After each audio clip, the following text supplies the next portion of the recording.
আকাশবাণী গুৱাহাটী উপন্যাস পাঠ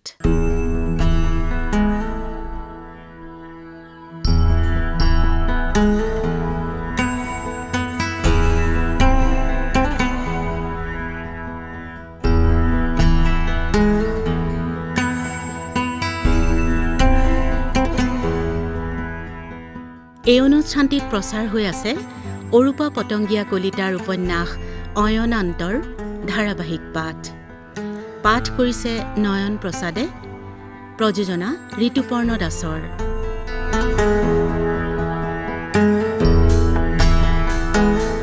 এয়া শুনক অয়নান্ত।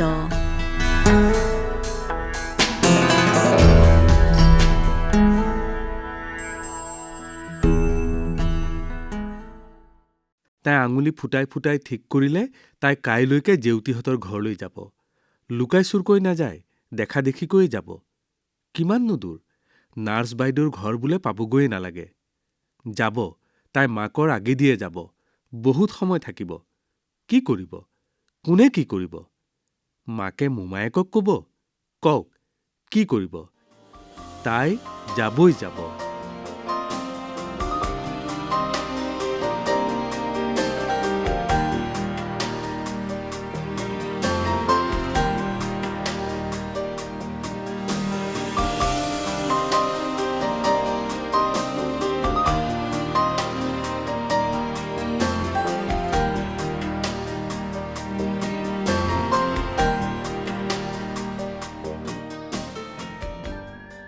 সঁচাকৈয়ে পুৱাই তাই মুখ ধুয়ে ঘৰত পিন্ধা কাপোৰযোৰ সলাই ভাল কাপোৰ এসাঁজ পিন্ধি মূৰ মেলালে। দেউতাকে হস্পিটেললৈ যাবলৈ ওলোৱাৰ পাছতে তাইও ওলাল। মাকে গেজেৰা মাৰি জীয়েকক সুধিলে, কলৈ যাৱ? অকণমান নাৰ্ছ বাইদেউহঁতৰ ঘৰৰ পৰা আহোঁ। কি কৰিবলৈ ইমান পুৱাতে মানুহৰ ঘৰলৈ যাৱ? সকাম পাতিছে, মোক মাতিছে নহয়। আমাকতো কোৱা নাই। তোক কেতিয়া ক'লে? তুমি নাযাবা বুলি জানেই, সেইকাৰণে মোকেই কৈ গৈছে। মই যাওঁ, সোনকালে আহিম। তাই নঙলা খুলিলেই মাক পাছে পাছে গৈ নাপালেই। তাই ৰাস্তাত ভৰি দিলে। ভৰি দিয়েই তাই পাছলৈ নোচোৱাকৈ বেগ দি কেঁকুৰিটো ঘূৰিলেই। মাকে বগী বগীকৈ আৰ্তনাদ কৰি উঠিল। বগী, তাই গ'লেই। যাচোন যা, তাইৰ লগতে যা। এই মোক আৰু কিমান জ্বলাই ক'ব নোৱাৰো। হালধি বটি থকা বগী হালধিৰ হাতেৰে দৌৰি আহিল। কি হ'ল বাইদেউ? সৌজনী সকাম খাবলৈ নে মোৰ মূৰ খাবলৈ গৈছে? তই বেগতে লগে লগে যা। বগী অহা দেখি তাই বৰপুখুৰীৰ পাৰতে ৰৈ দিলে। বগীয়ে ফুপাইছে। বৰ ভাল নহ'ল নেকি কথাটো? বাইদেউৰ বৰ খং উঠিছে। উঠক খং। তাইও বগীক উভতি ধৰিছে। তোমাৰ ভয় লগা নাই? কালৈ ভয় লাগিব? মই কিয় ভয় কৰিম? মই কিবা পাপ কৰিছোনে? উকিলে কিবা ভয় কৰে নেকি? জেউতীৰ কাৰণে তেওঁ গোটেই সমাজখনকে বৰ্জিছে। মোৰ কিন্তু বৰকৈ ভয় লাগিছে। বগীয়ে ভৰিখন চোঁচৰাই চোঁচৰাই তাইৰ এহাত পিছে পিছে খোজ ল'লে। তাই বগীক গালি পাৰিছে। কিহৰ ভয়? আহ, মোৰ লগত আহ। বগীয়ে এটা পজাৰ আগত থিয় হৈ ৰৈছে। জেউতীহঁতৰ ঘৰ এইটো। তাই আচৰিত হ'ল। এই ভঙা ঘৰটোত জেউতীৰ দৰে ছোৱালী থাকে? এইটো ঘৰলৈ উকিলৰ দৰে মানুহ এজন আহে? ঘৰটো প্ৰায় ভাগি পৰো পৰো। সন্মুখৰ চোতালখন সৰাপাতেৰে আঠুৱনীয়া হৈ আছে। তাইৰ চব উৎসাহ যেন হঠাৎ স্তিমিত হৈ পৰিল। বগীয়ে জপনাখন খোলোতেই ভিতৰৰ পৰা জেউতীয়ে চিঞৰিলে, বগী, বিনাক পাছফালৰ ৰাস্তাৰে লৈ আন। তাই বগীৰ পাছে পাছে সৰু বাট এটাৰে পাছফাললৈ সোমাই গ'ল। পাছফালখন আগফালৰ সৰা পাতেৰে আঠুৱনীয়া হৈ থকা চোতালখনৰ বিপৰীত। শাৰী থোৱা নিকা চোতালখনত গোলাপ ফুল ফুলি জকমকাই আছে। দুকোঠালিৰ পকা ঘৰটো আটোমটোকাৰিকৈ সজোৱা। কুঁৱাৰ পাৰ পকী কৰা। জেউতী ঘৰটোৰ পৰা দৌৰি ওলাই আহি তাইক গবা মাৰি ধৰিলেহি। তুমি সঁচাকৈয়ে আহিলা? তাইক চকী এখনত বহুৱাই জেউতীয়ে মাকক মাতিছে। মাক বিচনাতে পৰি থাকে। মাকে বিচনাৰ পৰাই মাত দিলে, ছোৱালীজনীক কিবা এটা দে অ', ডাঙৰ মানুহৰ ছোৱালী। আমাৰ দৰে মানুহৰ ঘৰলৈ যে আহিছে। তাই অস্বস্তি অনুভৱ কৰিছে। জেউতীয়ে তাইক চাহ কৰা ঠাইলৈকে লৈ গ'ল। চাহৰ চৌকাৰ ওচৰত বহি বহি তাই সহজ হৈ পৰিল। জেউতীৰ হাতৰ চাহ জলপান খালে। জেউতীয়ে দেখুওৱা চিনেমাৰ ফটোবোৰ চালে। ফটোবোৰৰ ভিতৰত এখন ফটো তাই বেছি সময় চাই থাকিল। ৰাজৰাণীৰ ভাৱত এজনী ধুনীয়া ছোৱালীৰ ফটোখন তাই চাই থকা দেখি জেউতীয়ে ক'লে, সেইখন ৰাজমাও হোৱা শিৱসাগৰৰ ওচৰৰ এখন গাঁৱৰ ছোৱালী। জেউতীয়ে ফটোখনত হাত বুলাইছে। দেহি ঐ, তাই বা কি অৱস্থা হৈছে? মই ডেকা এটাৰ লগত নাচিছিলোহে। তাই এজন পৰপুৰুষক বঙহৰ দেও বুলি মাতি একেখন পাতিতে বহিছিলে। তুমি তাইৰ কিবা খবৰ পোৱানে? নাপাওঁ, কেনেকৈনো পাম? আগফালৰ চোতালখনকে সাৰিবলৈ ওলাব নোৱাৰোঁ। বাহিৰৰ খবৰ কি পাম? কিয় ওলাব নোৱাৰা? ল'ৰা ছোৱালীবোৰে চিঞৰ ধৰে। ডাঙৰে শিকাই দিয়ে বুজিছা। উকিল আহিলে মানুহৰ জুমাজুমি কি চাবা? উকিল কেতিয়া আহিবনো? আজি দেওবাৰ নহয়? ওচৰতে বহি থকা বগীয়ে বাহিৰলৈ আঙুলিয়াই দিলে। পকী ঘৰটোৰ ওচৰত এজন ওখ পাখ তেজগুৰা বগা মানুহ থিয় দি আছে। মানুহজনৰ চুলিকোছা আধা পকা আধা কেঁচা। জেউতীয়ে ততাতৈয়াকৈ সিহঁতক আখলৰ ওচৰতে এৰি বাৰাণ্ডালৈ গৈছে। মানুহজন ভিতৰ সোমাল। তাই পীৰাখন বেৰত আউজাই যাবলৈ বুলি উঠিল। তাইক দেখি বগীও উঠিল। পাকঘৰৰ পৰা ওলাই যাব খোজা তাইক জেউতীয়ে হাততে ধৰিছেহি। আহাচোন, তোমাক মাতিছে তেওঁ। তাইৰ বুকুখন ধপধপ কৰিছে। তাই যাবলৈ ওলাইছে। হ'ব দিয়া, দেখিলো নহয় উকিলক।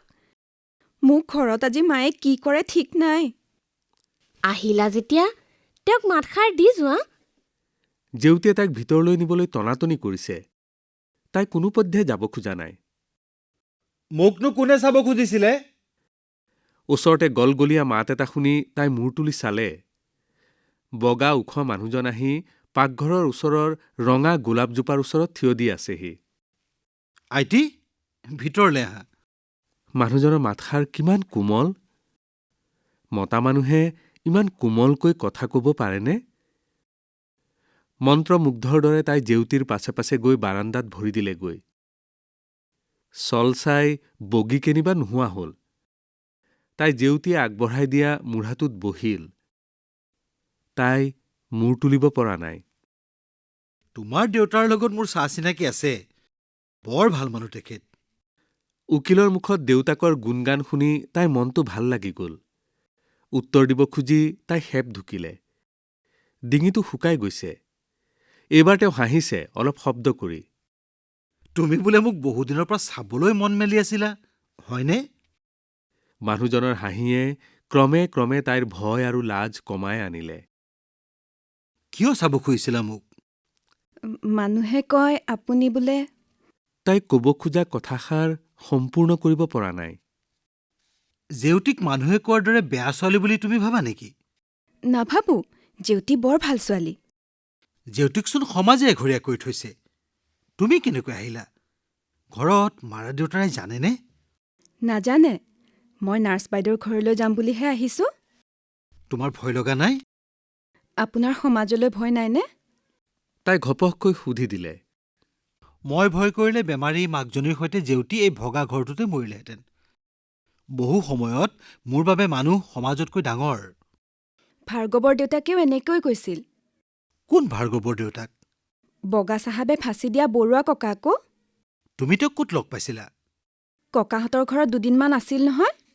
সেই হামদৈ পথাৰত ৰেল বাগৰাৰ সময়ত তেখেতৰ গুলী লাগিছিল। সেইজন দেৱতাই তেখেতৰ বাবে দেশ সকলোতকৈ ডাঙৰ আছিল। বাৰু, তুমি ৰতনক কেনেকৈ চিনি পালা? প্ৰশ্নটোত তাই জিকাৰ খাই উঠিল। কি কৈছে জেউতীয়ে উকিলক? তাই জেউতী ৰৈ থকা ফালে চাইছে। নাই, বগীও নাই। ককাহঁতৰ গোসাঁই ঘৰত থকা পুথি লিখিবলৈ আহোঁতে তাক লগ পাইছিলোঁ। সেই এটা ল'ৰা দেখিলোঁ। নিজতকৈ মানুহক ভাল পাব পৰাটো বৰ টান কাম। ৰতনে পাৰিছে আই। তাইৰ বুকুখন ধৰফৰ কৰিছে। হাতত চাহ লৈ সোমাই অহা জেউতীক দেখি তাইৰ মুখলৈ পানী আহিল। তাই উঠিল। মই চাহ খালোৱেই। মই যাওঁ। বেছি দেৰি হ'লে আকৌ মায়ে খং কৰিব।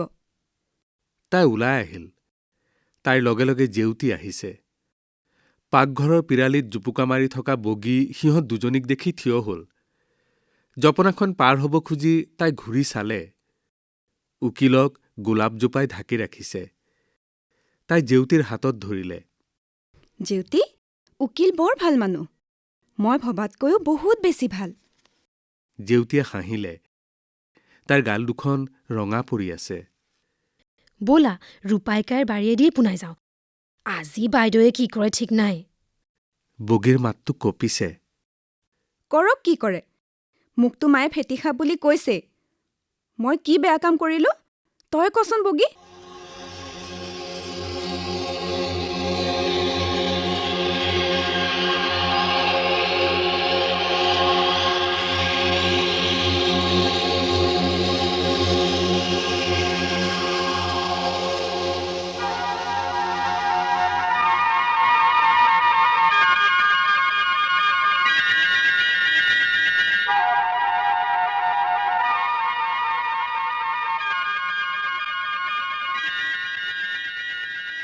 ঘৰ সোমাব খুজি তাই দেখিলে বাপেকে দুৱাৰ মুখত ৰৈ আলিলৈ চাই আছে। কলৈ গৈছিলি তই? নাৰ্ছ বাইদেউৰ ঘৰত সকাম খাম বুলি কলৈ গৈছিলি? বাপেকৰ খঙত ৰঙা পৰা মুখখনলৈ তাই চকু তুলি চাইছে। কলৈ গৈছিলি? মুখেৰে নামাত কিয়? তাই ভিতৰলৈ সোমাই গৈছে। পাছে পাছে দেউতাকো গ'ল। মানুহজন খঙত একো নাই হৈ আছে। ভিতৰত মাকে কান্দি আছে। তাইক দেখিয়েই কৈ উঠিল। কলৈ গৈছিলি? মই জেউতীৰ ওচৰলৈ গৈছিলোঁ। তই সেই চিনেমা কৰা বদনামী ছোৱালীজনীৰ তালৈ কিয় গৈছিলি? উকিলক চাবলৈ। তাইৰ উত্তৰটো শুনি বাপেক খঙত জ্বলি উঠিল। বৰ মোমাইৰতকৈ ডাঙৰ মানুহটোৱে জীয়েকৰ বয়সীয়া ছোৱালীজনী বিয়া কৰাব খুজি গোটেইখন তোলপাৰ লগাইছে। সেইটোকে তই চাবলৈ গৈছিলি? দেউতা, সেইজন মানুহ নোহোৱা হ'লে জেউতী ভঙা ঘৰটোতে মৰিলহেঁতেন। কাকো ভয় নকৰি এজনী ভাল ছোৱালীক সহায় কৰা মানুহজন চাবৰ মন নাযায়? দেউতাক শান্ত হৈ পৰিছে। তই বুজা নাই। সমাজ বৰ ডাঙৰ শক্তি। সমাজ তই কেনেকৈ ওলাই কৰিবি? ছোৱালী মানুহ হৈ তই এনেবোৰ কাম কৰি নুফুৰিবি আই। উকিলে কি কৈছে জানে দেউতা? মানুহ বোলে বহু সময়ত সমাজতকৈ ডাঙৰ। তই এইবোৰ কথালৈ কিয় মূৰ ঘমাব লাগে? দেউতাক আঁতৰি গৈছেগৈ। গুণগুণকৈ গান গাই গাই তাই পাছফালৰ চোতালখন সাৰিবলৈ লাগিল। মাকৰ ভুৰভুৰণি, উচুপনি তাই একো শুনা নাই। জেউতীয়ে চিনেমাত গোৱা গানটো তাই গুণগুণায়ে থাকিল।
গোটেই দিনটো ভীষণ গৰম হৈছে। এতিয়া নিশাৰ ফালেহে অলপ জোৰ পৰিছে। কৃষ্ণপক্ষৰ জোনৰ শেঁতা পোহৰত গীৰ্জাটোৰ বগা চূড়াটো মাত্ৰ জিলিকি আছে।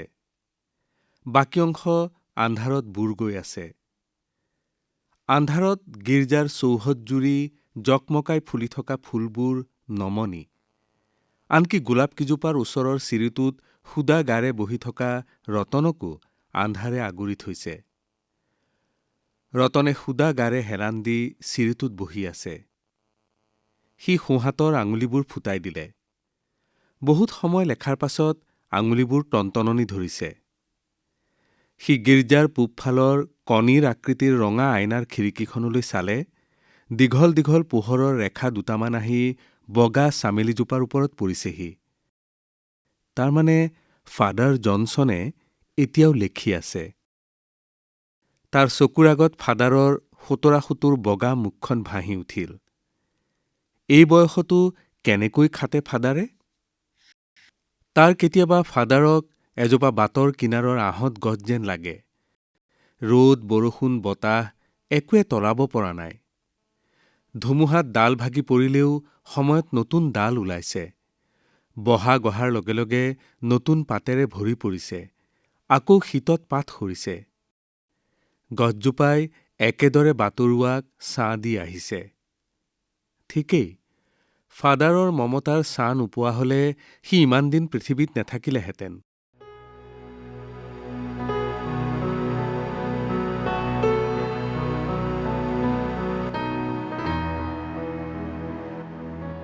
কৃষ্ণপক্ষৰ শেঁতা জোনাকৰ দৰে অস্পষ্ট সেই শিৱসাগৰৰ গাঁওখন।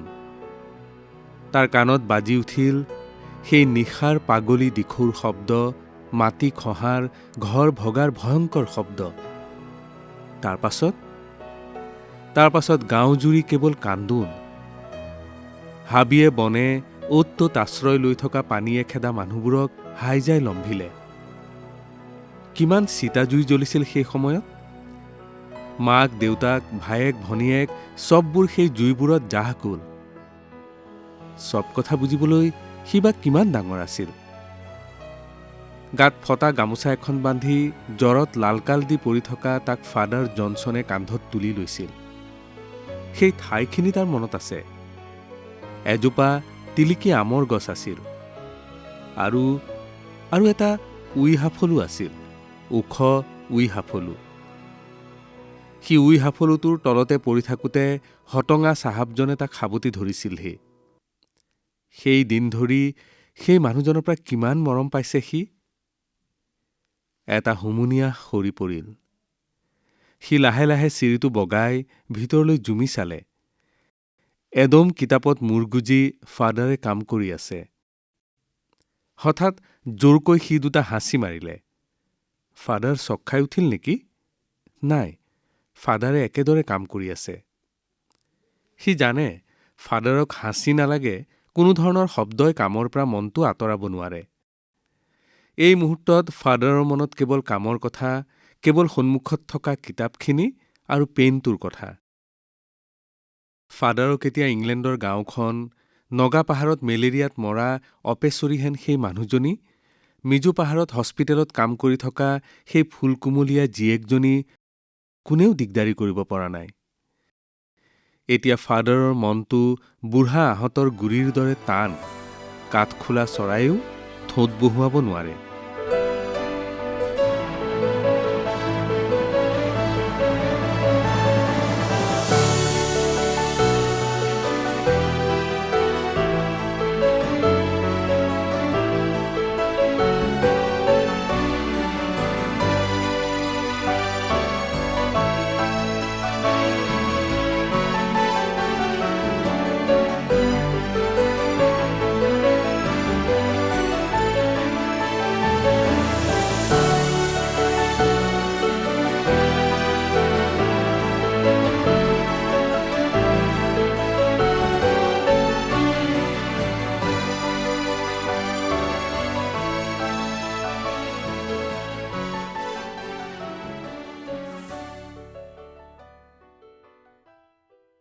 উপন্যাস পাঠ অনুষ্ঠানত শ্ৰোতাসকলে ইমান পৰে অৰূপা পতংগীয়া কলিতাৰ অয়নান্ত উপন্যাস হ'ল ৩৫তম খণ্ডটি শুনিলে।